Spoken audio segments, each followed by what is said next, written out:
बिस्मिल्लाहिर्रहमानिर्रहीम। अस्सलामु अलैकुम वरहमतुल्लाहि वबरकातुहू। एक बार फिर तरबियती क्लास में आपको खुशामदीद कहता हूँ।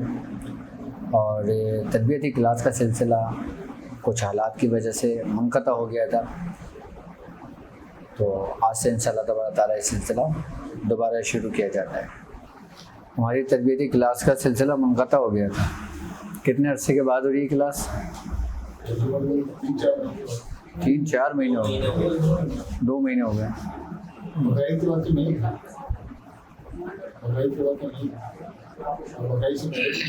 लॉकडाउन लग गया था ना, उसकी वजह से 2 महीने 2-2.5 महीने।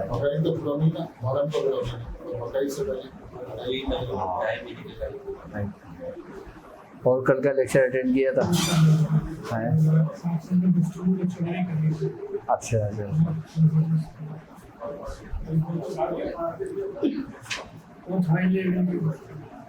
तो असल में हमें पता होना चाहिए ना हम कर क्या रहे हैं। आप ये देखें, हमारी जो क्लासेस चल रही हैं उसके जो लेक्चर्स हैं वो बिल्कुल ही डिफरेंट है।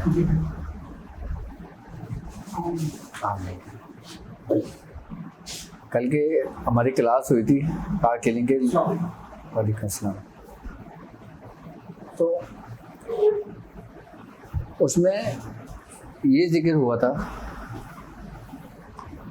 कि जादू है, ठीक है, ये हकीकत है। जिस चीज़ का कुरान में जिक्र है वो हक है, ठीक है। कुरान में अल्लाह रब्बुल इज़्ज़त ने जिस चीज़ का भी जिक्र किया है ना, वो ज़ाहिरी और बातिनी तौर पर मौजूद है, यानी कि फ़िज़िकली भी उसका वजूद है, ठीक है। जैसे आसमानों का जिक्र है, समंदर का जिक्र है, पहाड़ों का जिक्र है, अंबिया किराम का जिक्र है, फरिश्तों का जिक्र है, ठीक है। लेकिन कुछ जिक्र ऐसा है जो हमारे नज़रों से ओझल है, हमारे आंखों पे पर्दा है, लेकिन है हक। इसको कहते हैं कि बिना देखे ईमान लाना, जैसे गायब पर ईमान लाना, ठीक है ना। अब जादू है कि क्या जादू दिखाई देता है? फिर जादू कैसे असर करता है?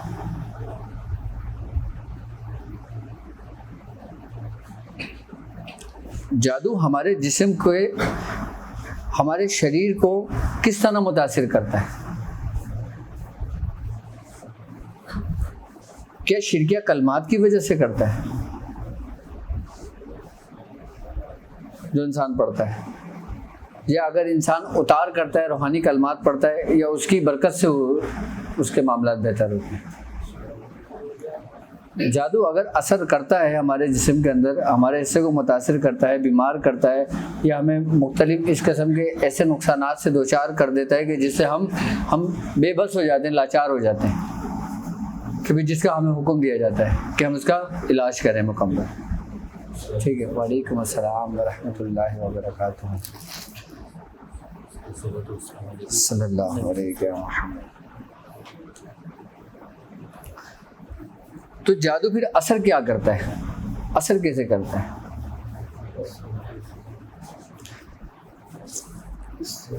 आप ये देखें, चाहे जादू हो या नूरी इल्म हो, सबकी बेस क्या है? तवज्जे, गौर व फिक्र। अच्छा, तवज्जे और गौर व फिक्र से हमारे दिमाग में क्या तब्दीलियां होती हैं और हमारी ज़िंदगी पे उसका क्या असर होता है? जब हम मुराकबा करते हैं, या जब हम मेडिटेशन करते हैं, या जब हम कोई ज़िक्र व अस्कार करते हैं, जब हम अल्लाह रब्बुल इज़्ज़त का कोई कलाम की तकरार कर रहे होते हैं, अच्छा, जो भी कलाम हम पढ़ते हैं ना, वो तकरार एक हिद्दत और एक हरारत रखती है। जब हमारे जिस्म के अंदर हरारत बनती है ना, तो हमारे दिमाग का जो पिछला हिस्सा है, जिसको कहते हैं ब्रेन स्टेम, मेडिकल में उसको क्या कहते हैं? ब्रेन स्टेम कहते हैं। अच्छा, इसके पीछे के 2 हिस्से हैं, यानी कि एक अगला हिस्सा है और एक पिछला हिस्सा है। इसके जो पिछला हिस्सा है ना, वो हिस्सा कहलाता है, जो ये समझ लें कि ब्रेन स्टेम का मतलब ये होता है कि जैसे तना, अब एक दरख्त की जो जड़ होती है ना, उससे ही पूरा दरख्त खड़ा हुआ होता है। अब इस जड़ की जो कनेक्ट कर रही होती है ना, वो हमारे जो न्यूरल कॉर्ड होता है ना, इससे बिल्कुल मिल रही होती है, मैच कर रही होती है, जो स्पाइनल कॉर्ड आपका पूरा आ रहा होता है, कि जिसको कहा जाता है इसके बारे में कि पूरी ताकत का मजमूआ जो ना इस शरीर की हड्डी में मौजूद है, जिसको कुव्वत इरादी कहते हो आप। जो ब्रेन स्टेम है ना, एक हिस्सा ब्रेन स्टेम का है और एक हिस्सा जो है वो कहलाता है राफे न्यूक्लियस का। अच्छा, राफे न्यूक्लियस क्या है? राफे न्यूक्लियस ये है कि इसके अंदर सारे जैसे गैलेक्सी होते हैं ना, बिल्कुल लाइक इस तरीके से न्यूरॉन्स मौजूद होते हैं, न्यूरॉन्स मौजूद होते हैं। जब हम प्रैक्टिस कर रहे होते हैं या जब हम सोच रहे होते हैं, जब हम तफक्कुर में होते हैं, जब हम गौर व फिक्र में होते हैं, तो वो जो न्यूरॉन्स होते हैं ना, वो बाकायदा तौर पे कनेक्शन बना रहे होते हैं आपस में। जब वो न्यूरॉन्स कनेक्शन बना रहे होते हैं ना, तो वहाँ से सेरोटोनिन की अफजाइश होती है। सेरोटोनिन जो ना एक केमिकल है हमारे जिस्म के अंदर, ये बेसिकली हैप्पी हार्मोन्स कहलाता है, कि ये हमारे अंदर फीलिंग एक बेदार करता है, एक हमारे अंदर एक इमोशन क्रिएट करता है, यानी कि हमारे जज्बात जहाँ पैदा होते हैं ना, उस सिस्टम को कहते हैं लिम्बिक सिस्टम। कौन सा सिस्टम कहलाता है? लिम्बिक सिस्टम कहलाता है।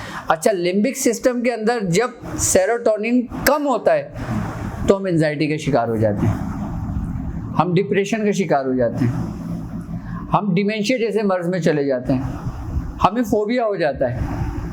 लेकिन जब हम मेडिटेशन में होते हैं, जब हम जिक्र अस्कार में होते हैं, जो सेरोटोनिन जो केमिकल होता है ना, वो पूरा हमारे दिमाग के अंदर सर्कल कर रहा होता है, और हम उसकी अफजाइश को बढ़ा देते हैं, कि जिससे एंजाइटी भी कम होती है और जिससे फोबिया का मर्ज भी कम होता है। ये तो एक है फिजिकली मामला जो मेडिकल तस्लीम करती है, मेडिकल इस पर रिसर्च करती है, मेडिकल कहती है, ठीक है। अब जो जादू होता है, ठीक है, अब जब जो जादूगर अपनी किसी भी चीज़ पे रियाज करता है, चाहे वो शिरकिया कलमात पे कर रहा हो, चाहे वो अपनी बातिल कुव्वतों पे कर रहा हो, जो उसके अपने अंदर की इस्तदराजी कुव्वतें। अच्छा, इस्तदराजी कुव्वतें भी इंसान की उस वक्त स्ट्रॉन्ग होती हैं जब उसके न्यूरॉन्स कनेक्शन बनते हैं। न्यूरॉन कनेक्शन बनने के 2 स्टेप होते हैं, एक पॉजिटिव सोच से, यानी कि अच्छे गुमान से अच्छे कनेक्शन बन रहे होते हैं आपके, और बुरे गुमान से, बुरे ख्यालात से आपके नेगेटिव न्यूरॉन्स कनेक्शन बन रहे होते हैं। अच्छा, जब पॉजिटिव कनेक्शन बन रहे होते हैं तो ये हमारे अंदर रूहानियत को बेदार कर रहे होते हैं, यानी कि अल्लाह तबारक तआला कुरान में कहते हैं ना कि मैं तुम्हारे गुमान के मुताबिक हूँ, तुम मुझसे जैसा गुमान करते हो मैं उसको पूरा करने के लिए तुम्हारे करीब आ जाता हूँ। अब तुमने अच्छा ख्याल रखा है, अच्छी सोच रखी है, अच्छा जिक्र कर रहे हो, पाक साफ होकर कर रहे हो, इतर लगा कर रहे हो, किबला रुख होकर पढ़ रहे हो, अल्लाह का कलाम पढ़ रहे हो, उससे अच्छी नीयतें रखी हुई हैं, अच्छी उम्मीदें वाबस्ता रखी हुई हैं, तो आपके कनेक्शन कैसे बनेंगे? पॉजिटिव बनेंगे। यानी कि उसके लिए हमें प्रेजेंट होना ज़रूरी है उस वक्त। अच्छा, हम प्रेजेंट कैसे होंगे? कि जब हमारी कोई भी सोच, कोई भी तवज्जो एक नुक्ते पर आके मरकूज होगी, जिसको कहते हैं कि ये हाजिर दिमाग है और ये गायब दिमाग है। अब गायब दिमाग क्या होता है? हम पढ़ तो रहे होते हैं, लेकिन हमारे ख्यालात कहाँ होते हैं? अपने कारोबार में, अपने घर में, अपने बीवी बच्चों में, अपने हर जगह। जब हमारे अंदर इंतशार होता है तो हम गैर गायब दिमाग कहलाते हैं, ठीक है। अब हमारे अंदर अगर पॉजिटिव कनेक्शन भी बन रहे हैं, लेकिन हमारा दिमाग हम उस वक्त प्रेजेंट नहीं है, तो हम उसका इस्तेमाल नहीं कर सकते, हम उसको अपने कंट्रोल में नहीं कर सकते, हम उसको अपने इख्तियार में नहीं कर सकते। जब हम तवज्जो के ज़रिए, अपनी यकसुई के ज़रिए जब हम प्रेजेंट होते हैं, जब हमारी तमाम सोच एक जगह पर आ जाती है ना, तो हमारा इख्तियार उस चीज़ पर आ जाता है, हमारे उन कनेक्शन पे हमें इख्तियार हो जाता है कि हम उसको जिस तरह चाहें, जैसे चाहें, हम अपनी आंखों से वो मंजर को देख सकते हैं जो हम देखना चाहें। अब जैसे लाइक आपकी आंखें हैं, अब जब आपकी पलक झपकती है, इसका क्या मकसद होता है? इसका मकसद ये होता है कि आपकी आंख ने, ज़ाहिरी आंख ने किसी चीज़ को फोकस किया, किसी को देखा। अब जब वो पलक झपकती है ना, तो वो इस पलक झपकने के जो दौरान या जो टाइम ड्यूरेशन होता है, उस हिस्से तक जो आंख ने देखा होता है ना, वो दिमाग की मेमोरीज के अंदर सेव हो जाता है। जिस तरीके से कैमरा है, कैमरे में आप तस्वीर खींचते हो, शटर डाउन होते एकदम आप होता है, तस्वीर खींच जाती है, ऐसा ही होता है ना। तो वो कैमरे की मेमोरी में सेव हो गया, ठीक है। लेकिन अब इतने जदीद कैमरे आ गए, अब सेंसर के कैमरे चल रहे हैं आजकल, जो सेंस के ऊपर डिपेंड कर रहे होते हैं, सेंस के ऊपर काम कर रहे होते हैं, यानी कि उसमें शटर ही नहीं होता जो डाउन हो गया अप हो। जदीद रिसर्च है ना, ये इजाद कैसे आई है, ये इसी सिस्टम को हमारे देखकर। कौन से सिस्टम को? जो हम प्रैक्टिस करते हैं, किसकी? डॉट प्रैक्टिस की। जब हम पलक झपके बगैर किसी को फोकस कर रहे होते हैं, तो उस वक्त हम प्रेजेंट कैफियत में होते हैं, हमारा दिमाग एक्टिव हो रहा होता है। उस वक्त हम सेंसेस के ऊपर वर्क कर रहे होते हैं अपने, जो हमारे वजूद के अंदर मौजूद होते हैं, जो न्यूरॉन कनेक्शन के बनने की वजह से निकलते हैं। रूहानियत की दुनिया में हम क्या करते हैं कि जब हमारे कनेक्शन बन रहे होते हैं, हमारे अंदर एक पॉजिटिविटी आती है, ज़ाहिरी तौर पे हम गुनाहों से दूर हो जाते हैं, हम बुराइयों से दूर हो जाते हैं, हम वबाओं से दूर हो जाते हैं, हम हर किस्म के गुनाह से अपने आप को बचा लेते हैं कि यार हमारा अमल ख़राब ना हो जाए। और एक वक्त ऐसा आता है, अगर हम अपने आप को ना भी बचाएं ना, हम अपने आप को अगर ना भी बचाएं, तो जो हमारे कनेक्शन होते हैं वो हमें वहाँ जाने से रोक देते हैं। क्यों? क्योंकि दिमाग को वही कनेक्शन पैगाम दे रहे होते हैं कि जिसको हमने उसको हुक्म दिया होता है, यानी कि जब हम अपने इख्तियार से उन कनेक्शनों को बना रहे होते हैं, ये हमें पॉजिटिविटी की तरफ ले जाता है। जो काला जादू करने वाले होते हैं, जो जादूगर हजरात होते हैं, जो आमिलीन हजरात होते हैं, अच्छा, उनका ज़्यादातर जो फोकस होता है ना, वो अपनी इस्तिदराजी क़ुव्वतों पर होता है। और इस्तिदराजी क़ुव्वतें इसी तरतीब और इसी तरीके और इसी सिस्टम के तहत बनती हैं। हमारे अंदर जो क़ुव्वत इरादी की जो फोर्स है, हमारे अंदर की जो क़ुव्वतें हैं, वो कैसे बनती हैं? वो इसी तरतीब से बनती हैं। किस उससे? कि जब हम तफक्कुर करते हैं। क्यों कुरान में कहा गया कि गौर व फिक्र करो। जब हम इस मंजिल से निकलते हैं ना, या तो हमें इस्तिदराजी क़ुव्वतें हासिल होती हैं, या फिर हमें रूहानी क़ुव्वतें हासिल होती हैं। रूहानी क़ुव्वतें तुम्हें कब हासिल होती हैं? कि जब तुम अपने शेख के रस्ते पर होते हो, उसके कदम पे होते हो। जहाँ तुम्हारे अंदर इन क़ुव्वतों को हासिल करके ज़रा भी तकब्बुर पैदा होता है, या तुम्हारे अंदर ये लगता है कि मैं कुछ हूँ, या मैंने इन चीज़ों को अपनी मेहनत से हासिल किया है, तो वहीं से इंसान की जो रूहानी क़ुव्वतें होती हैं, वो इस्तिदराजी क़ुव्वतों में तब्दील होने शुरू हो जाते हैं, क्योंकि फिर उस जैसे कनेक्शन बनने लगते हैं हमारे जिस्म के अंदर, हमारे दिमाग के अंदर। अब जो जादू होता है, जादू कैसे असर रखता है? जादू ऐसे असर रखता है कि जब कोई जादूगर अपनी इन तसव्वुराती क़ुव्वतों को अपने शिरकिया कलमात के साथ, यानी कि एक क़ुव्वत तो उसकी अपनी है, और एक क़ुव्वत वो जो उसके शिरकिया कलमात यानी कि तागूती क़ुव्वतें हैं, कि जिसने शैतान को खुश करने के लिए वो अमाल किए, जिससे शैतान उनका माविन और मददगार हुआ। जब शैतान उनका मददगार होता है, जब वो किसी की तस्वीर के ज़रिए जादू करते हैं, या किसी आमिल किसी के नाम के ज़रिए जादू करता है, या किसी को अपने तसव्वुर में लेके जादू करता है, या उसका फोकस बना के जादू करता है। अब जादू करने के लिए यही तरीक़ेकार होता है ना, या तो नाम चाहिए होता है, या उस बंदे को देखा हुआ होता है, या तस्वीर चाहिए होती है, या पूरी डिटेल चाहिए होती है, या एड्रेस चाहिए होता है। अब जिस जादूगर की जितनी रियाजत होती है उसके ऊपर, यानी कि जितनी उसने मेहनत की होती है, वो उस हद तक अपना जादू मुंतकिल कर सकता है। अच्छा, ये भी बहुत कम होता है शादिर और नादिर। ऐसा नहीं है कि हर दूसरे बंदे पर आजकल के दौर में जादू है, जिसके पास जाओ कि हाँ जादू है, हाँ जादू है, हाँ जादू है। जादू हकीकी भी अलग है। जादू ऐसा नहीं है कि हर एक पर जादू हो। अब मेरे पास अगर 50 पेशेंट आते हैं ना, तो 50 में से सिर्फ 2-3 ही मुतासिर होते हैं।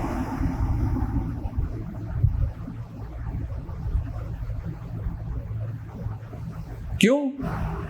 क्योंकि अब जादू करने वाले भी नहीं रहे।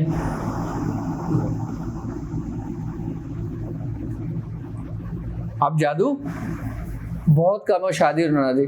जो करने वाले होंगे ना वो तुम्हें शहरों में नहीं मिलेंगे, क्योंकि शहर में बसना, शहर में रहना उनकी मौत है। जो कारीगर होता है ना वो कभी भी अपने आप को जाहिर नहीं करेगा।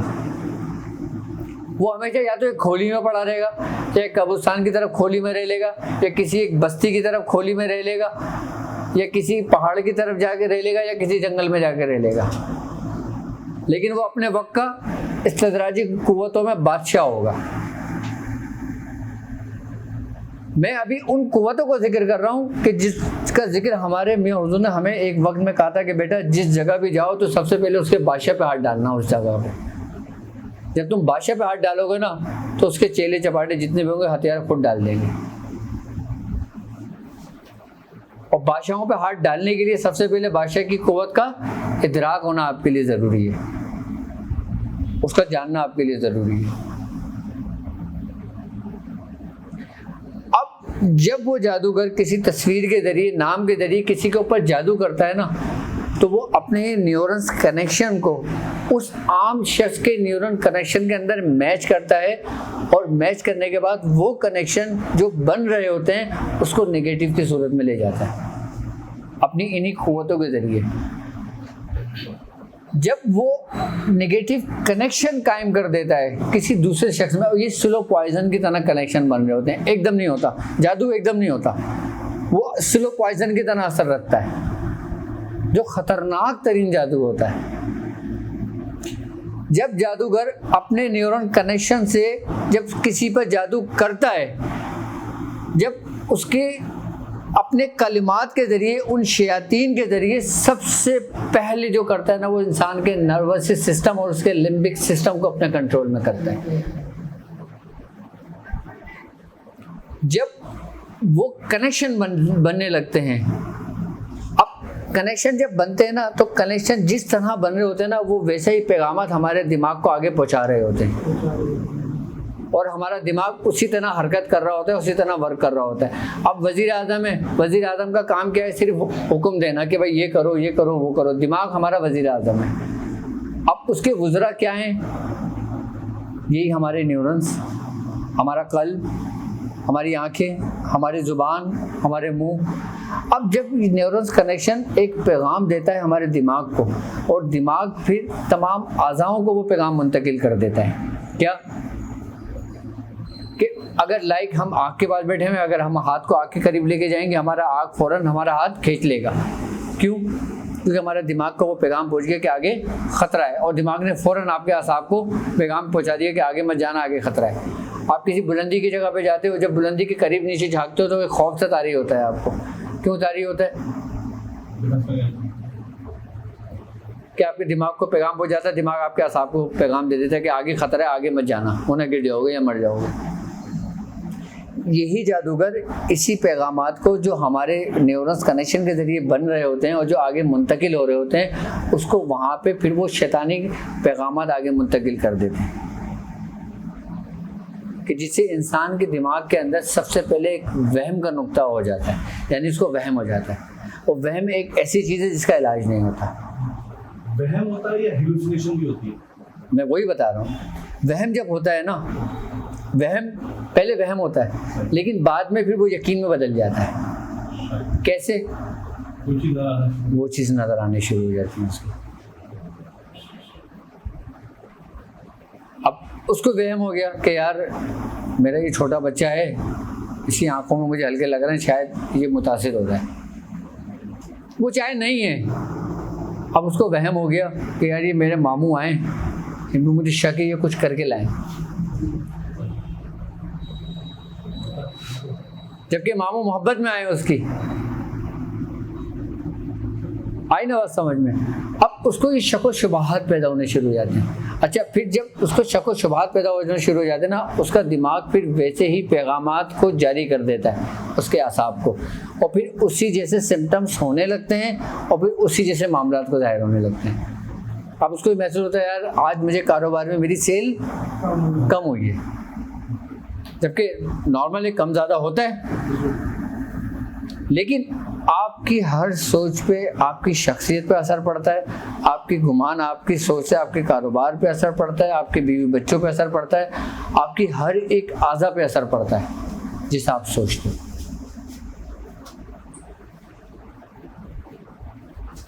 जब आप इस कैफियत के अंदर आ जाते हो तो फिर आपके साथ वही मामला होने लगते हैं। अच्छा, फिर जब वही तसव्वुराती सोच, जब शिरकिया कलमात जब आपके नर्वस सिस्टम में दाखिल हुए, उसने मुतासिर करने शुरू कर दिया, तो यही शैतानी क़ुव्वतें आपके खून में गर्दिश करने लगती हैं, जिसके बारे में सरकार दो आलम ने फरमाया है। क्या फरमाया? कि शैतान तुम्हारे जिस्म में जिसे खून गर्दिश करता है, बिल्कुल इसी तरह उसमें गर्दिश करता है। यहाँ शैतान से जो मुराद है ना, ये शैतानी इन्हीं कुव्वतों से मुराद है।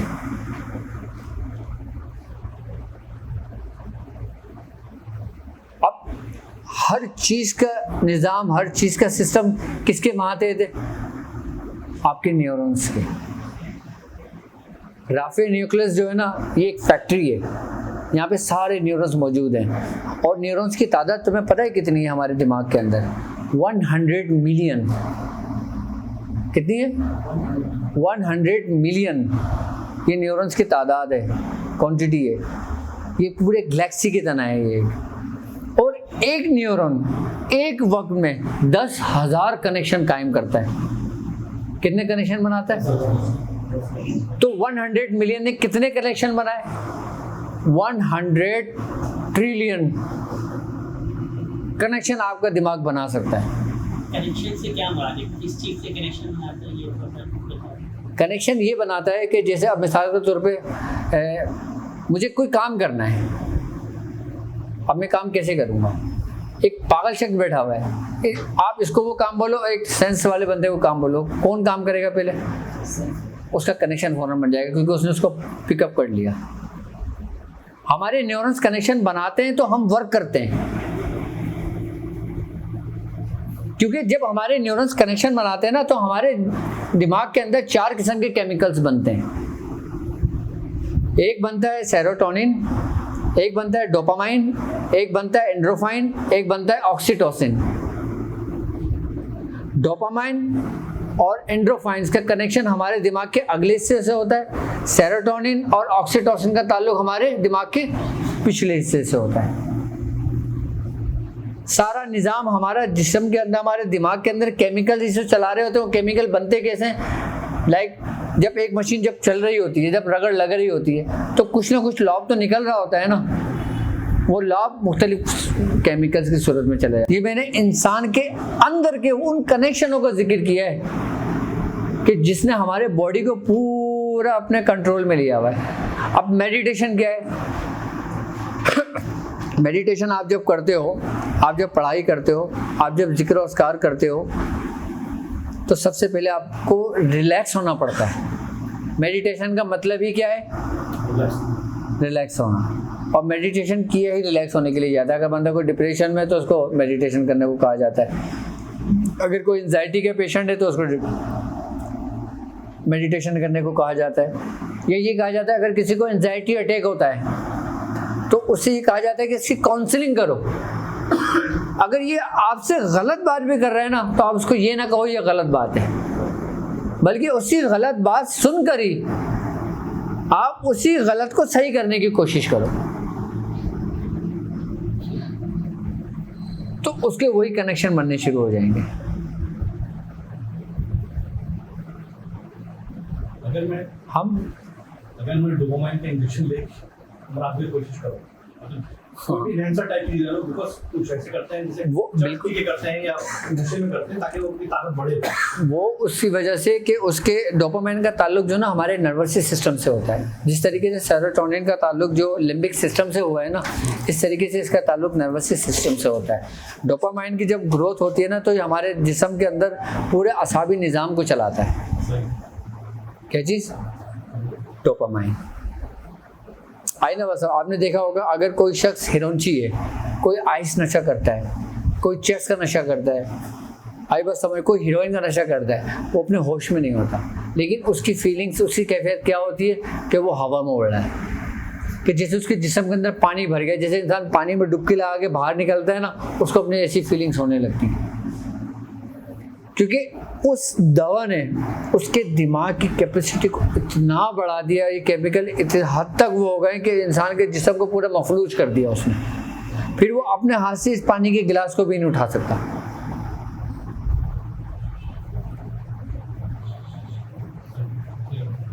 कभी भी मेडिटेशन करने के लिए किसी दवा का सहारा ना लो। अगर तुमने मेडिटेशन करने के लिए किसी दवा का सहारा लिया तो फिर मेडिटेशन की तुम्हें क्या जरूरत पड़ी? मेडिटेशन खुद एक एंटीबायोटिक है। मेडिटेशन के जरिए आप अपने दिमाग के हर उस केमिकल की मिकदार को बढ़ा सकते हो जिसकी आपके जिस्म को जरूरत है। किसके जरिए? अपनी सोच के जरिए, अपने थॉट के जरिए, अपने गुमान के जरिए, अपनी यकसुई के जरिए।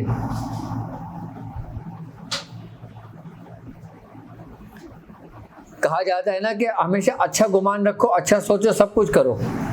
क्यों कहा जाता है? क्योंकि हम जैसा सोचेंगे, हम जैसा गुमान रखेंगे, हम जैसी प्रैक्टिस करेंगे, हम जैसा जिक्र करेंगे, हमारे साथ मामलात वैसे ही होने शुरू हो जाते हैं।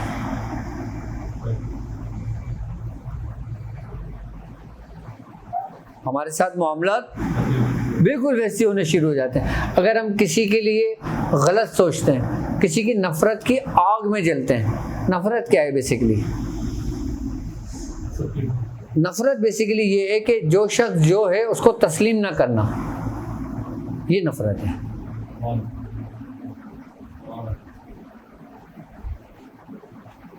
अब जैसे मंसूर साहब हैं, ये इंजीनियर हैं, ये काबिल हैं, ये सब कुछ है, बड़ा टैलेंटेड है, बड़ा इनका चर्चा होता है ख़ानदान के अंदर, जिक्र के अंदर सब कुछ होता है, लेकिन मैं उसको तस्लीम नहीं करता तो मेरे अंदर एक आग लगेगी, एक नफ़रत पैदा होगी, मेरे कनेक्शन वैसे बनना शुरू हो जाएंगे। कुरान में किससे पनाह मांगी गई है? शैतान से या फिर हासिदों के? क्यों? हसद से पनाह मांगने की क्या जरूरत थी?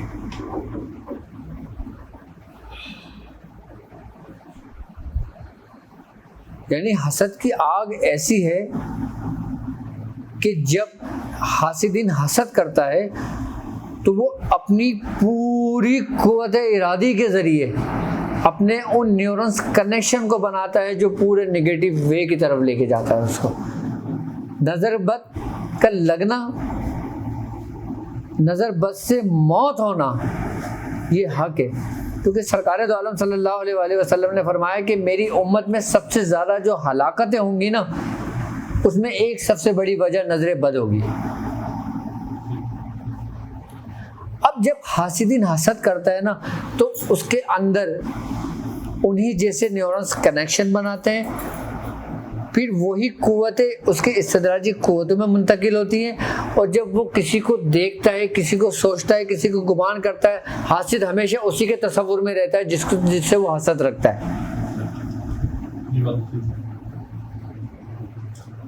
अच्छा, हासिद को नहीं पता होता कि ये मैं क्या कर रहा हूँ, लेकिन वो एक आग में जल रहा होता है, और ये आग जादू से ज्यादा खतरनाक है। ये इंसान को जला कर रख देती है, खत्म कर देती है, मिटा देती है, बादशाह को फकीर बना देती है, अमीर को गरीब बना देती है, सेहतमंद जिस्म को बीमार कर देती है। यहाँ तक कि जो कुरैश के लोग थे, उन लोगों ने एक हबशी को बुलाया जो नज़र बद लगाने का माहिर माना जाता था, और उसको कुछ दिनार दिए, उससे कहा कि माज़अल्लाह ये नबी हैं, तुम इनको नज़र बद लगा के माज़अल्लाह इनको ख़त्म कर दो इनको। अच्छा, उस हबशी का, उस बंदे का ये कमाल था, उस शख्स का, कि वो जिसको देखता था ना वो जानवर मर जाता था, वो इंसान गिरता था और मर जाता था। अच्छा, इससे पहले वो एक प्रैक्टिस करता था कि उस शख्स ने सरकार दो आलम सल्लल्लाहु अलैहि वसल्लम को नजर लगाने के लिए भी वही प्रैक्टिस की थी कि वो 3 दिन भूखा रहा था। वो 3 दिन भूखा रह के उसने क्या करा था? 3 दिन भूखा रह के उसने अपने इन्हीं कनेक्शंस को अपने उरूज की ताकत पर पहुंचाया था। अच्छा, ये कनेक्शन हमारे डिस्कनेक्ट भी होते हैं, खाने की वजह से भी, हमारे सोने की वजह से भी, और हमारी गफलत की वजह से भी। ये टूटते बनते हैं, टूटते बनते हैं, टूटते बनते हैं। आप देखो कि जब आप कोई अमल करते हो, आप परहेज करते हो, क्यों परहेज करते हो? आप कम खाते हो, क्यों कम खाते हो? ऐसा ही है ना। नॉर्मल रूटीन में आप माशाल्लाह पेट भर के खाना खाते हो, लेकिन जब आप अमल के अंदर होते हो, अपने आप को अमल में रखे होते हो, तो ऑटोमेटिक आपका खाना कम हो जाता है आपका। क्यों हो जाता है? कि जब खाना कम होता है, मैदा, और हदीसों में भी हमें मिलता है कि खाना इंसान को कम खाना चाहिए, सोना कम चाहिए, कम लोगों से मिलना कम चाहिए, क्योंकि लोगों से मिलने से भी कनेक्शन टूटते हैं। ये इस बात की हिकमत है बुजुर्गों की कि कम खाओ, कम सो और कम बोलो, और कम लोगों से मिलना जुलना। कि जब उस शख्स को 3 दिन भूखा रखा और 3 दिन सिर्फ उसने सरकार दो आलम सल्लल्लाहु अलैहि वसल्लम को ही फोकस किया नजर लगाने के लिए, और वैसे ही उसके कनेक्शन बने, वैसी इस्तदराजी कुव्वतें बढ़ी उसकी। तो अल्लाह रब्बुल इज़्ज़त ने हज़रत जिब्राइल कौन सी आयत लेकर आए थे? सूरह कलम की आखिरी आयत।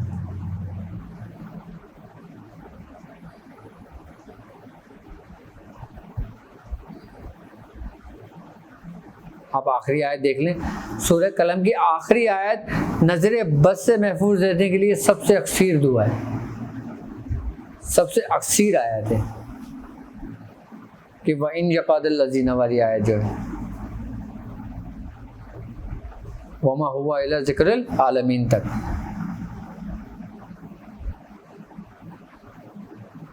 उसने प्रैक्टिस की, उसको लाया गया, उसने नजर लगाई,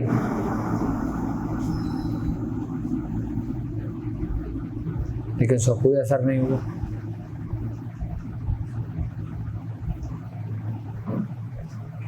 फिर एक वक्त हुआ, एक वक्त आया कि हज़रत इमाम हुसैन इमाम हसन अलैहिस्सलाम, आप नजर बद आपको लगी, आपका जिस्म मुतासिर हुआ, क्योंकि वो तो कैसा खानवादा था कि उस जैसा आले खानदानी ही नहीं है कोई।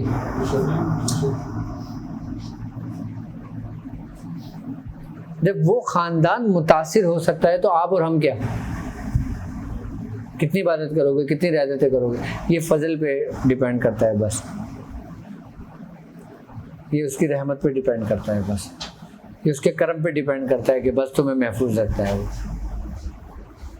लेकिन तुम अगर उसी खानवादी की पैरवी करते हो तो तुम्हें कोई नुकसान नहीं पहुंचता।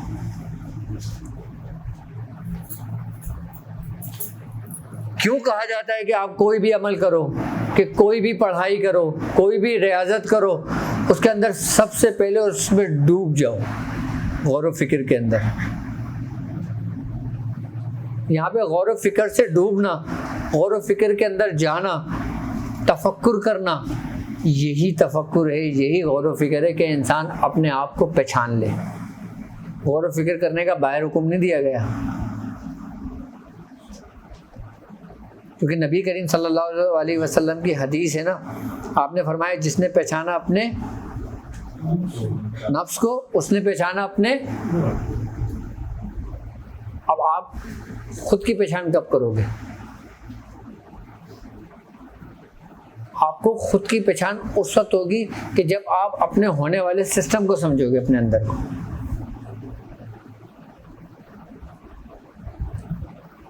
मैंने एक ज़ाहिरी सिस्टम बताया ना कि जिससे हमारे जिस्म चल रहा है, लेकिन उसका रूहानी से क्या ताल्लुक है?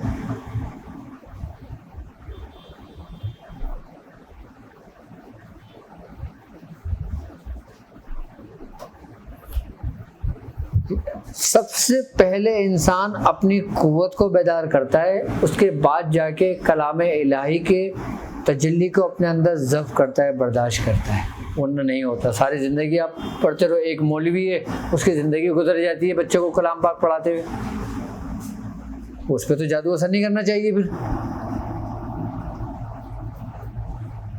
फिर वो क्यों मुतासिर हो जाता है? क्यों?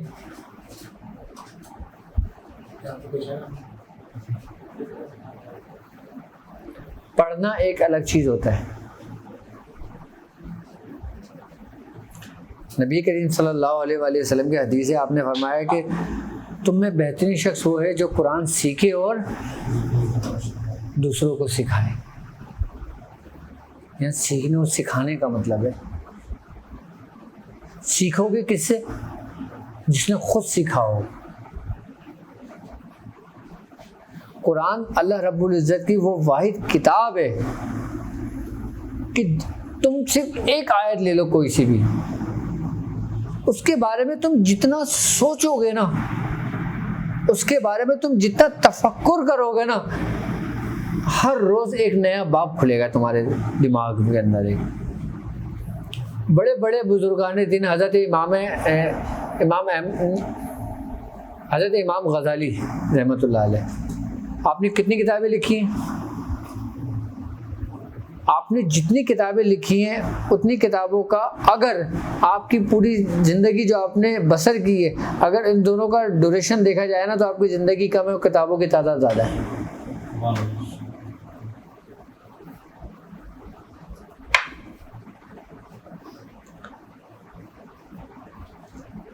जब इंसान किसी चीज़ के गौर व फिक्र में लगता है, अपनी किसी शे की गौर व फिक्र में लगता है, किसी आयत की गौर व फिक्र में होता है, या किसी भी मादी चीज़ जिसकी आंखों से देख रही होती है उसके गौर व फिक्र में होता है, सबसे पहले उसका दिमाग उसको एक्सेप्ट करता है। अच्छा, रूह का ताल्लुक जो ना आपके कल्ब और दिमाग से है।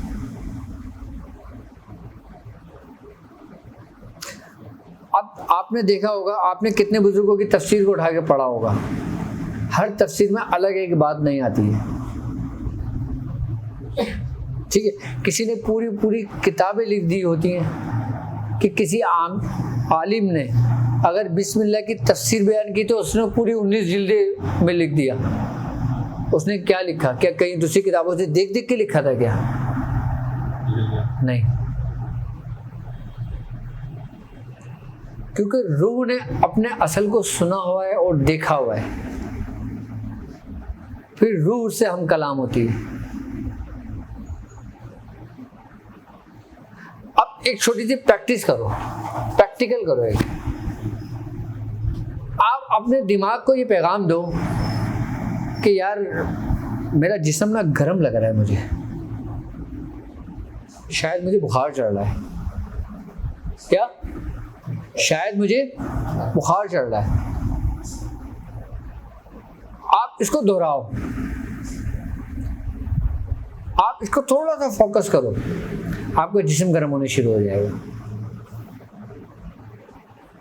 आपको फीवर हो जाएगा, और इस हद तक फीवर हो जाएगा कि ये 102 और 103 पे चला जाएगा। कैसे? अब हम कहते हैं इसको हावी कर लेना। असल क्या है? हमने सोचा, हमने पैगाम दिया, हमारे न्यूरॉन्स ने उनसे कनेक्शन बनाने शुरू कर दिए, उस कनेक्शन का पैगाम हमारे दिमाग तक पहुंचा, दिमाग ने हमारे आज़ाओं को वो पैगाम दिया, और जब उन आज़ाओं को वो पैगाम दिया, उसी जैसे एंजाइम हमारे जिस्म के अंदर पैदा होने शुरू हो गए।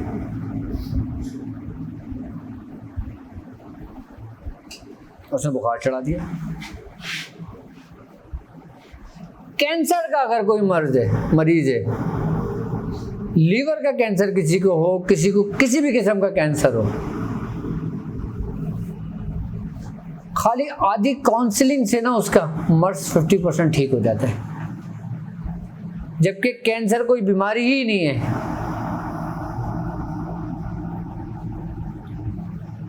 क्या कैंसर कोई बीमारी ही नहीं है। कैंसर किसी भी आज़ा का इन्फेक्शन, ये समझ लो कि किसी भी इन्फेक्शन की इंतहा है।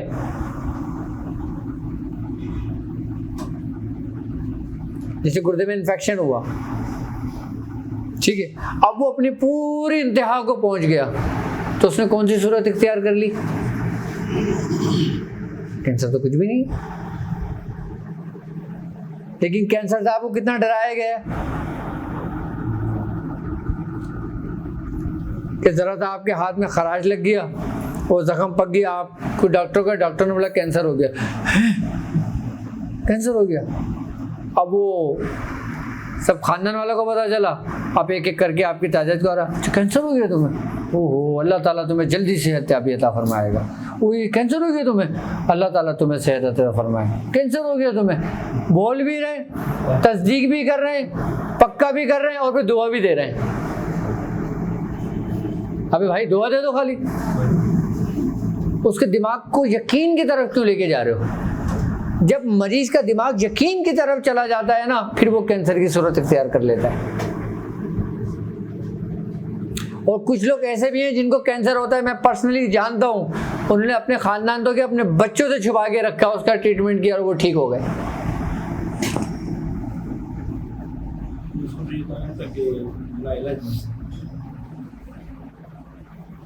क्या उन्होंने किसी को नहीं बताया, उन्होंने खाली इलाज किया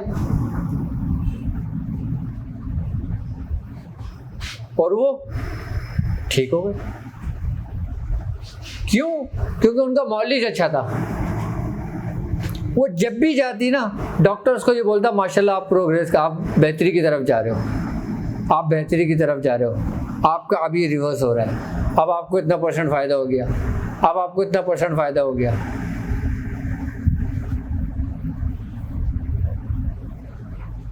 चाहे वो फायदा ना हो रहा हो, लेकिन डॉक्टर के इतना कहने से भी जो ना वो रिवर्स होने शुरू हो जाता है। जब तुम अच्छा पैगाम किसी के दिमाग के अंदर डाइवर्ट करते हो ना, देखो एक बार याद रखना, अगर कोई शख्स तुम पे यकीन करता है, तुमसे मोहब्बत रखता है, तुम पे भरोसा करता है, तुमको एतकाद करता है तुम पर, आई बात समझ में, तुमने अगर उसको कह दिया, उसने जिससे तुम मोहब्बत रखते हो, जिस पे तुम यकीन रखते हो, अंधी तकलीफ जिस पे करते हो, उस शख्स ने अगर तुमसे कह दिया ना कि यार तुझे ये मर्ज है, और तुम्हारे अंदर वो मर्ज नहीं है, तुम्हारे अंदर वो मर्ज पैदा होना शुरू हो जाएगा। अच्छा, हदीसों में हमें एक बात मिलती है, आप समझना है इस हदीस को।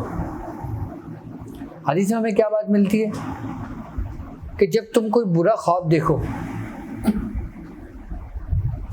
किसी ऐसे शख्स को ना बताओ जो तुमसे बुग़्ज़ रखता हो या जो नाकिसुल अकल हो। क्यों? जबकि ख्वाब का ताल्लुक किससे? आपकी कौन सी दुनिया से? आपके सबकॉन्शियस से है ना, जो लाशऊरी कैफियत है। लाशऊरी कैफियत में इंसान ख्वाब देखता है ना, सब कुछ होता है ना उसके पास, उस पर इंसान को इख्तियार तो नहीं होता ना। जब उस बात का मना किया जा रहा है कि आप दूसरे को ना बताओ, और जो शऊर है उसका क्या असर होगा आपके वजूद पर?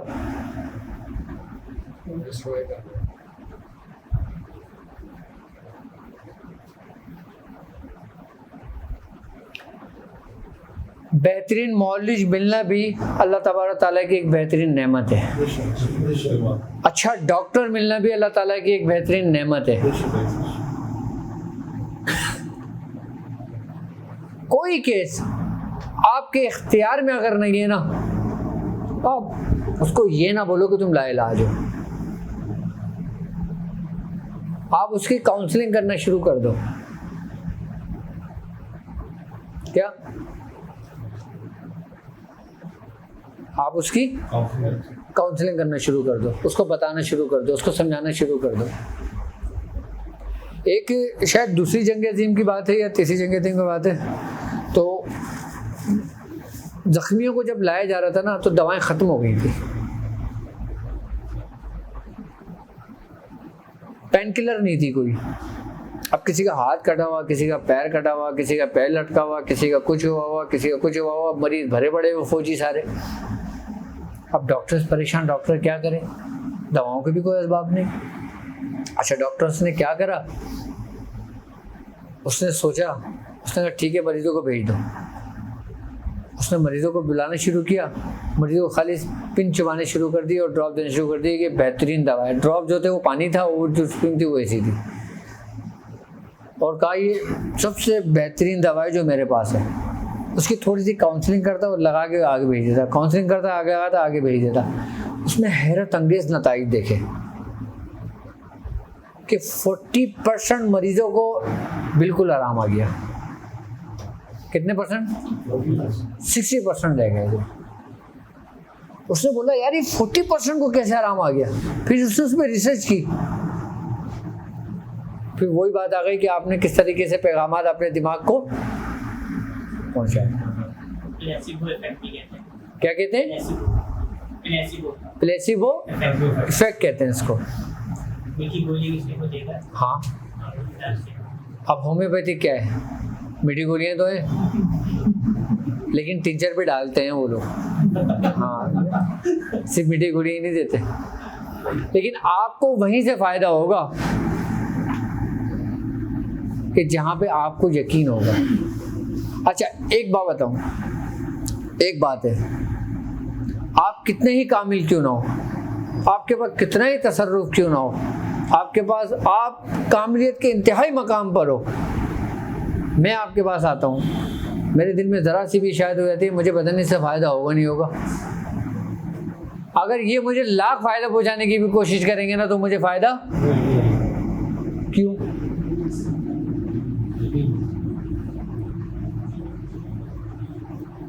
नहीं होगा फ़ायदा, क्योंकि मेरे दिल में शक आ गया। ये नाकिस हैं, इनको कुछ भी नहीं आता, कुछ भी नहीं जानते, इन्होंने सिर्फ अपना हुलिया बाबा जैसा बनाया हुआ है। और अगर मेरा इन पे यकीन है ना, और अगर ये कहते हैं जा बच्चे तेरा काम हो गया, दूसरे दिन आगे बाबा मेरा काम हो गया, बाबा भी परेशानी हुआ कैसे? कैसे?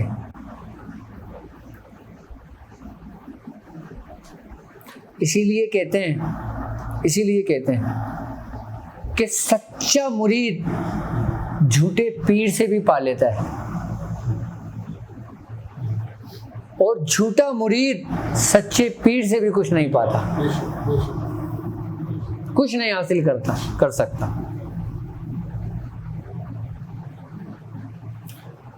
मुरीद होने से बेहतर है सच्चे हो जाओ और सच्चों के साथ शामिल हो जाओ।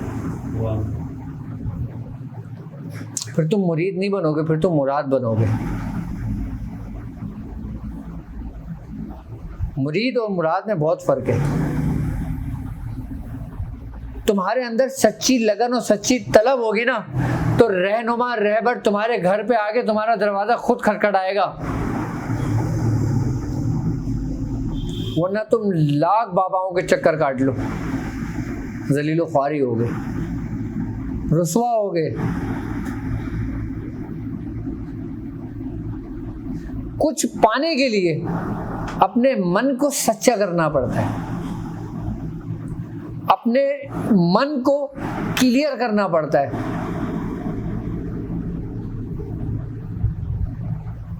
सामने वाला तो तुम्हें तुम्हारे ज़र्फ के मुताबिक देता है, जिसके पास नहीं होता वो भी देता है, और जिसके पास होता है वो तो देता ही देता है, और जिसके पास नहीं है वो कैसे देता है?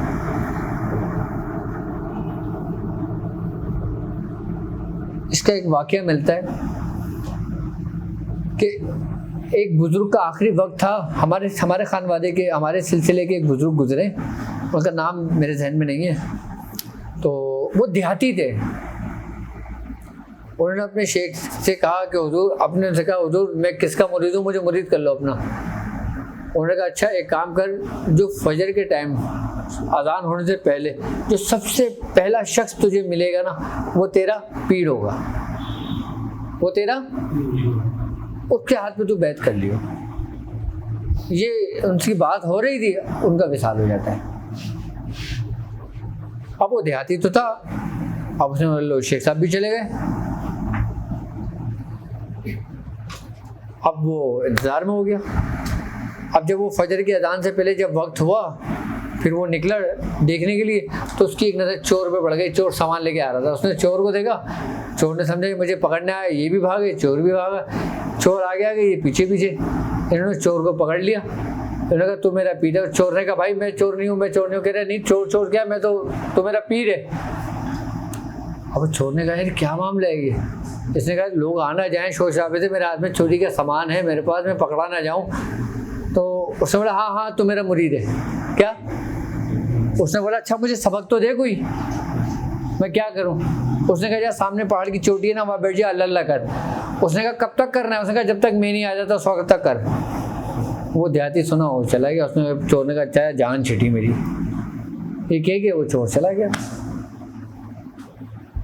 अब वो पहाड़ पे चढ़ा गया। अब उसने जी जिक्र शुरू कर दिया, वही अपने शेख का नाम और शेख का तसव्वुर करके सब कुछ करके उसका। जब कबूलियत की घड़ी आई, जब इससे पूछा गया कि इसके पीछे कौन है, हुक्म हुआ इसके पीछे तो कोई भी नहीं, शरारत ये मामला हुआ था। तो हुक्म हुआ हज़रत खज़ीर अलैहिस्सलाम को जाओ इनकी तरबियत करो। हज़रत खज़ीर अलैहिस्सलाम उस देहाती के पास गए।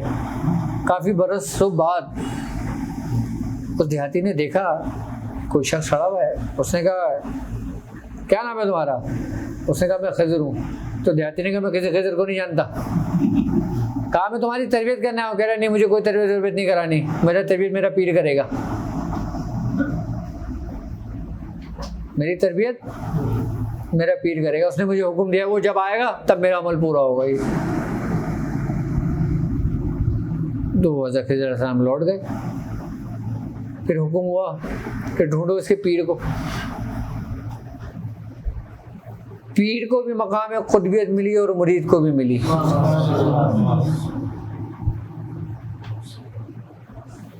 ये हमारे खानवाले का एक बड़ा वाक़या है। ये जो चोर थे ना, उनको भी हिदायत नसीब हुई, उनको भी मकाम खुतबियत दी गई और फिर उनको भेजा गया उस देहाती के पास। और फिर देहाती उसके पास के बाद आए और फिर दोनों को मकाम और मर्तबा मिला। कितना अजीब रास्ता है ये।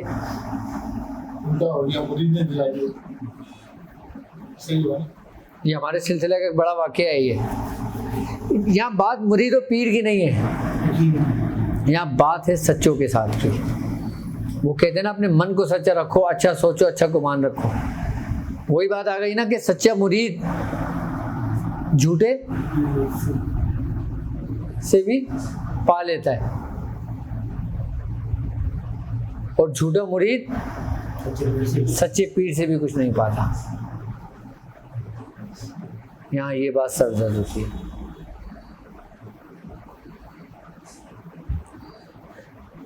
कभी भी अपने शेख की बारगाह में जाओ ना, कभी भी जाओ, अपनी दुनिया के लिए ना जाना, अपनी दुनिया बेहतर बनाने के लिए ना जाना। अगर तुम शेख के पास अपनी दुनिया बेहतर बनाने के लिए जाओगे ना, तो तुम्हें कुछ भी नहीं मिलना, बल्कि जो कुछ भी है ना वो भी देकर आओगे और खाली हाथ ही लौटोगे। बड़े कमाल की बात मैंने बताई है आपको। किसी भी शेख के पास जाना अपनी दुनिया बेहतर करने के लिए नहीं जाना।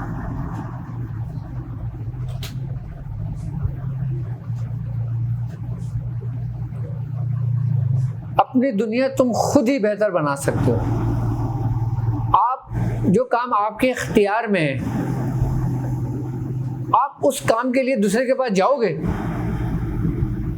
नहीं जाओगे ना।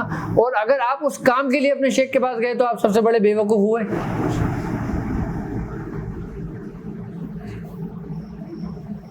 भाई दुनिया बेहतर तो तवाइफ की भी है, दुनिया बेहतर तो आजकल के डाकुओं की भी है, धोखेबाजों की भी है, ईमानदार लोगों की भी है, मुखलिस लोगों की भी है, लेकिन वो दुनिया में नहीं है। जितनी उनकी ज़रूरत है उतनी है बस।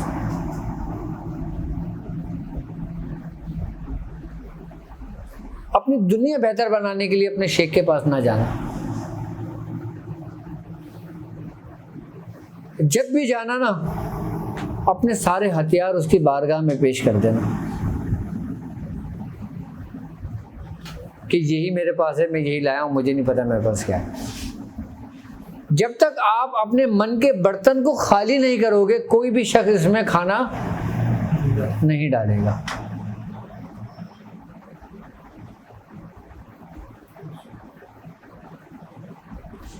एक दौर वो था कि जब शेखों की बड़ी इज्जत की जाती थी,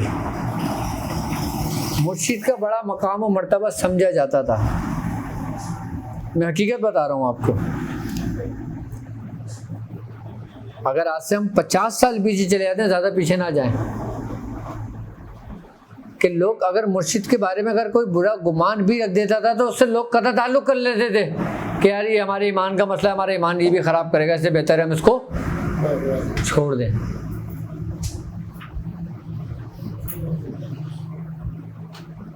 आज के दौर में क्या हालात और क्या वाक़यात और क्या मामलात हैं कि आप गए, आप मुरीद हुए, आपने मुर्शिद माना, आपका काम नहीं हुआ, नहीं ये मुर्शिद काम का नहीं है, कोई और मुर्शिद तलाश करते हैं आप। वो कितने ही कामिल क्यों ना हो, वो तुम्हारे किसी काम का नहीं होगा।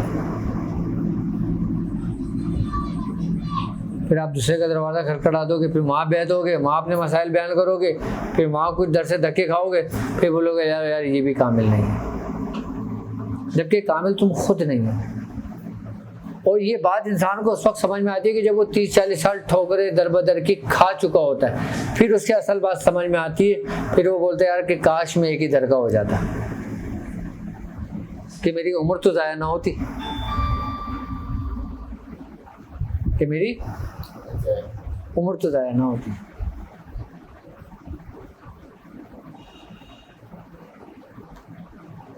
शेख तुमको देने से पहले तुमको एक आजमाइश में डालता है, चाहे वो तुम्हारी दुनिया बेहतर करके आजमा ले, चाहे वो तुम्हारी दुनिया छीन के आजमा ले, चाहे वो तुम्हें कुछ दे के आजमाए या तुम्हें लेके आजमाए। रूहानियत की राह पे चलना ऐसा है कि जैसे लोहे के चने चबाना, कि ना उगल सकते हो ना निकल सकते हो। जब हमारा इब्तिदाई दौर था तो भैया हुजूर ने हमसे एक बात कही थी कि बेटा इस रास्ते में तो इंसान आता है अपनी मर्जी से, याद रखना अपनी मर्जी से जाता नहीं है।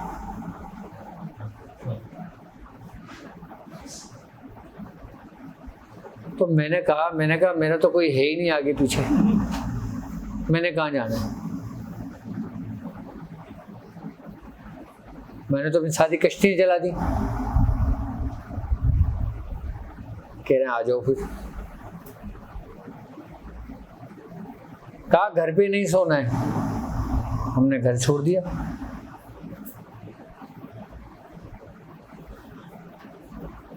एक खोली ले ली जिसमें वहीं सोते थे, वहीं खुद कपड़े धोता था, वहीं कुछ अपने हाथ से पकाता था, वहीं रहता था। और खोली इतनी बड़ी थी कि पैर पूरे नहीं फैला सकता था।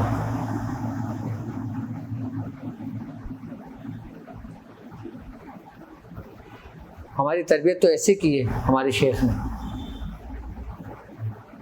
जबकि वो बाप था अपनी औलाद को बख्श देता, उसके बाद खजाने में क्या कमी है। लेकिन उसने कहा नहीं, क्योंकि जो चीज तुम्हें बिना मेहनत के मिलती है तुम्हें उसकी कदर नहीं होती। और तुम जाया कर दोगे क्योंकि वो सिर्फ तुम तक रहेगी। लेकिन जब तुम एक प्रोसेस से गुजरते हो ना, तो तुम अपने जैसे खुद जैसे प्रोसेस से गुजरे हो, फिर तुम 1.25 लाख लोगों को अपने साथ इस प्रोसेस से गुजार सकते हो।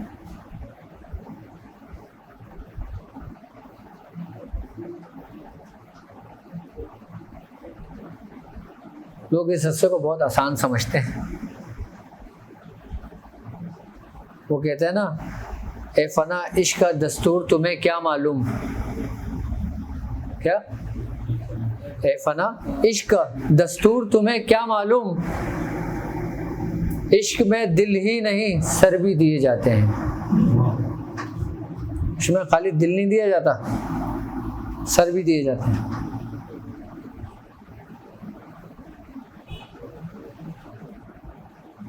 बस शेख तुम्हें तुम्हारा जैसा हुक्म कर दे, तकमील करना तुम पर समझ लें भी लाजिम और मलजूम है। और मैंने अपनी जिंदगी के अंदर रूहानियत को पता है किस में पाया? सिर्फ और सिर्फ अमर में।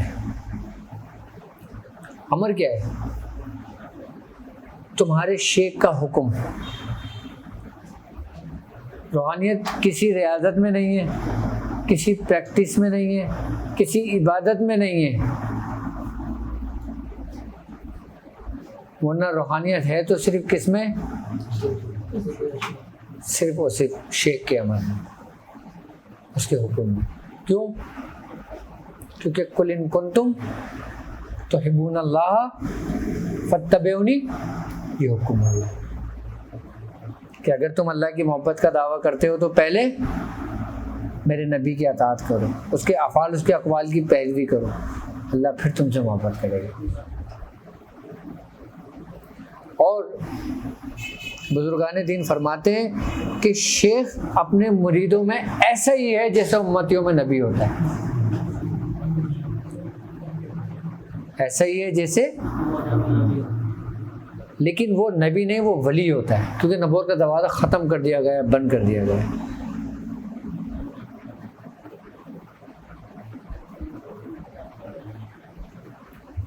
लेकिन तरबियत का सिलसिला तो जारी और सारी है ना, वो तो क़यामत तक रहेगा जब तक रब का हुक्म है। तो कौन करेगा?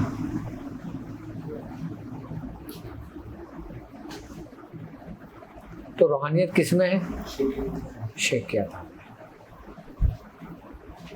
वो कहते हैं ना, क्या है कि किसी दा यार ना बिछड़े।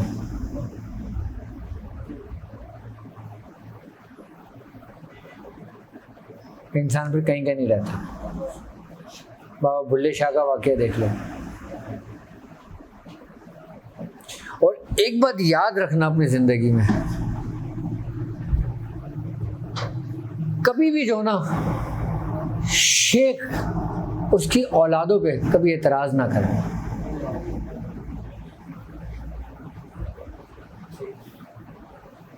कभी एतराज ना करें।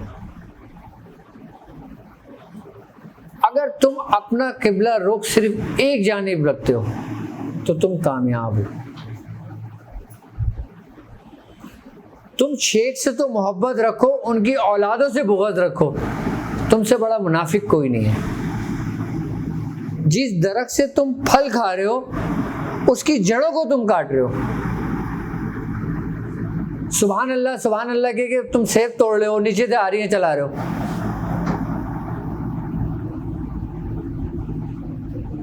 तो तुमसे बड़ा मुनाफिक कोई नहीं है।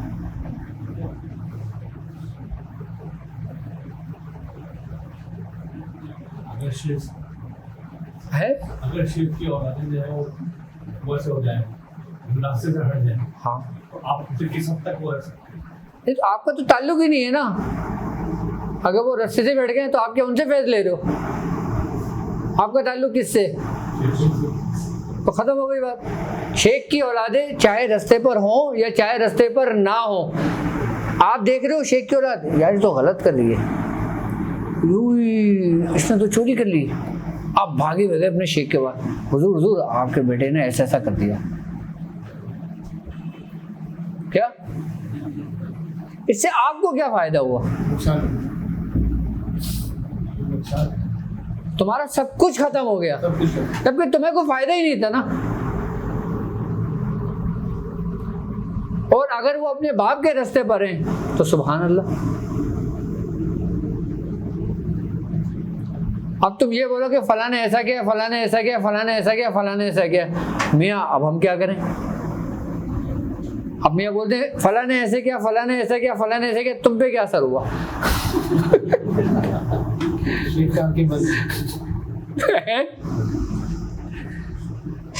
तुम में क्या हुआ? तुम्हारी शान में अगर घट गई तो मुझसे ले लो। अबे तुम्हारा नुकसान हो तो मैं पूरा करता हूँ। भाई औलाद की कमी कौन पूरी करता है? औलाद का नुकसान कौन पूरा करता है? बाबा भुल्ले शाह और हज़रत इनायत हसन शाह साहब के साथ क्या मामला हुआ था? ज़ाहिरी एक सबब बना था, वो तो एक आजमाइश थी, वो तो एक तरबियत हो रही थी। लेकिन आपको एक रास्ता दिखाया इन बुजुर्गों ने कि देखो ऐसा ना करना। जिस दरख्त का फल सुभान अल्लाह के खा रहे हो उसकी जड़ों को ना काटना, क्योंकि तुम्हारा उनसे कोई वास्ता नहीं है। अगर शेख का कोई खलीफा कोई गलती करता है तो किसी मुरीद को स्क्रीन काट नहीं लगती, वो जाके अगर शेख से उसकी शिकायत करे, ऐसा करना चाहिए नहीं करना? देखो ये मुरीद की कम ज़र्फी है, शेख शिकायतों के लिए नहीं होता।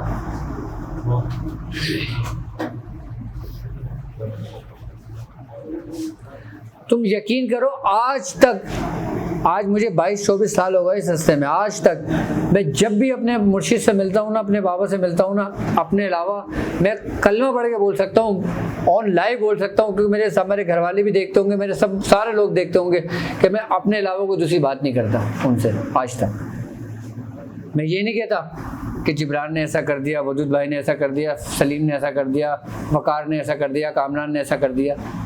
मेरे पास इतना टाइम नहीं होता, और मियाँ के पास भी नहीं है इतना टाइम। असल टाइम तो मियाँ की अहमियत है टाइम की, हमारी कोई हैसियत नहीं है। लेकिन उसके बावजूद भी हम सिर्फ और सिर्फ अपनी बात करता हूँ मैं। खुद गए, हाँ क्या मामला है? जी मियाँ अल्हम्दुलिल्लाह ये मामला है। और ठीक है, मैं अपने बच्चों को आगे करता हूँ, मियाँ दम कर दें बच्चों को, बस मैं अपने घर आ गया था, खत्म कर। दुनिया कुछ भी कहती रहे, मुझे कोई परवाह नहीं है। देखो दुनिया हमेशा तुम्हारे पीठ पीछे बोलेगी, तुम्हारे मुंह पे नहीं बोलेगी। और पीठ पीछे तो बादशाहों को बुरा कहा जाता है।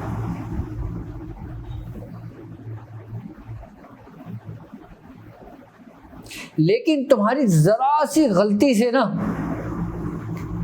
तुम्हारी अंदर चाहे तुम जितने कामिल क्यों ना हो गए हो, जितनी रूहानियत तुम्हारे अंदर क्यों ना हो गई हो, सब खत्म हो जाती है। एकदम खत्म नहीं होती क्या? लेकिन तुम्हें ऐसे रास्ते पे डाल देते हैं कि वो खुद ही खत्म हो जाती है। फिर ये भी नहीं होता कि शेख ने सल्व कर लिया, शेख ने बंद कर दिया अमल। जब शेख तक बात पहुंचती तो शेख क्या बोलता है कि तूने क्या किया? अगर मैं ये बात कहता हूँ, आप इस रास्ते पे चल रहे हो ना, आपका ताल्लुक, इस कमरे के अंदर 1000 बंदा बैठा हुआ है, आपका ताल्लुक सिर्फ शेख से होना चाहिए। ये 1000 बंदा तुम्हें गालियां बक रहा है, तुम्हें चप्पल फेंक के मार रहा है, तो बोलो हुजूर गलती हो गई, मैंने अपने यार को देखना है बस। ऐसी मोहब्बत अपने अंदर पैदा करो कि तुम्हें फुर्सत है अपने यार के अलावा कोई दूसरे को देखने का, कि तुम्हें फुर्सत है अपने यार के अलावा किसी और को सुनने की, तो तुम तो सच्ची नहीं हो, तुम तो झूठे हो, फिर अपनी दुनिया बेहतर बनाने के लिए आए हो।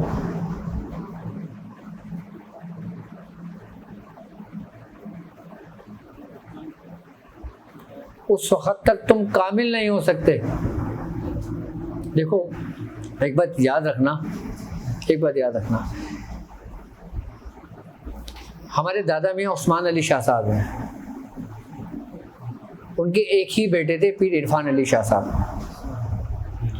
अच्छा, पीर इरफान अली शाह साहब जो थे ना, उनका मिजाज थोड़ा सा सख्त था, वो गुस्से वाले थे। आई बात समझ में? वो हर एक से जुबान दराज किया करते थे, डांट दिया करते थे या गुस्से हो जाया करते थे। वो उनको कोई भी बात होती थी ना, वो गुस्से में आ जाया करते थे बहुत। तो मियाँ हुजूर फरमाते हैं कि एक मियाँ हुजूर के पीर भाई थे, उन्होंने 30 साल चेल काफ पे रियाजत करी थी, मेहनत करी थी। कितनी? और उनको ये कमाल हासिल हो गया था कि दरबार गौसियत में उनकी हाजिरी होती थी। वो अपने शेख से मिलने के लिए आए, धूप हो रही थी, वो खड़े रहे, इंतजार करते रहे शेख का। दरवाज़ा खटखटाया, हमारे दादा मियाँ के बेटे आए। उन्होंने कहा था मैं तुम्हारे को टाइम नहीं है, इतनी गर्मी हो रही थी, धूप हो रही है, तुम अभी से आ गए, शाम में आ जाते। तो उन्होंने सिर्फ इतना कहा कि मैं तुझसे मिलने थोड़ी आया हूँ।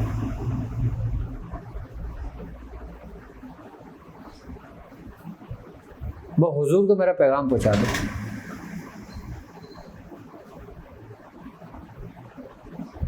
दरवाज़ा बन के दे चले गए अंदर।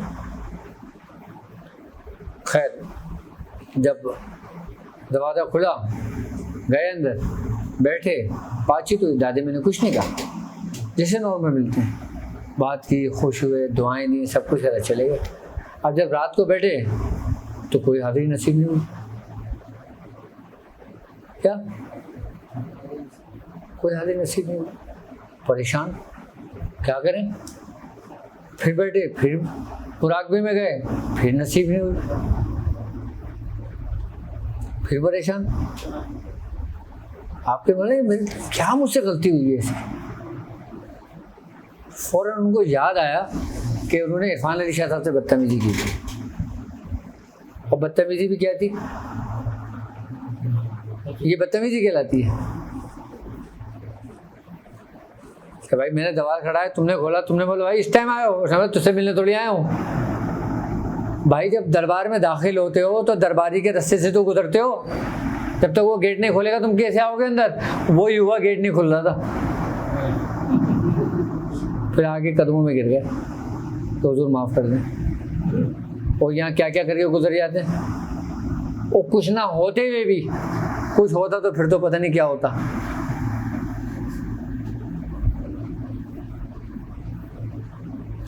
आप सिर्फ अपने शेख से मोहब्बत रखो। आप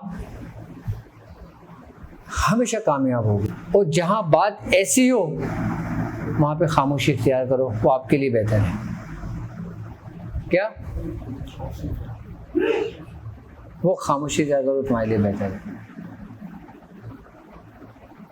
बस। क्योंकि जिसके हाथ में हाथ दिया जाता है ना,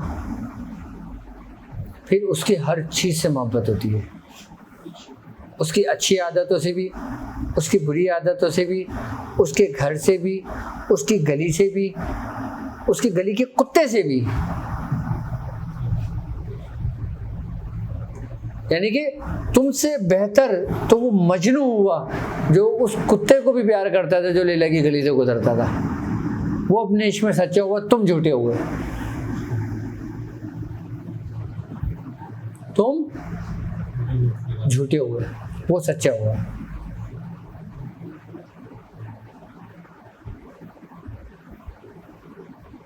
बस अल्लाह तबारक तआला हमें इस्तकामत जो और हमारे शेख की मोहब्बत है हमेशा हमारे दिलों में कायम और दायम रखे।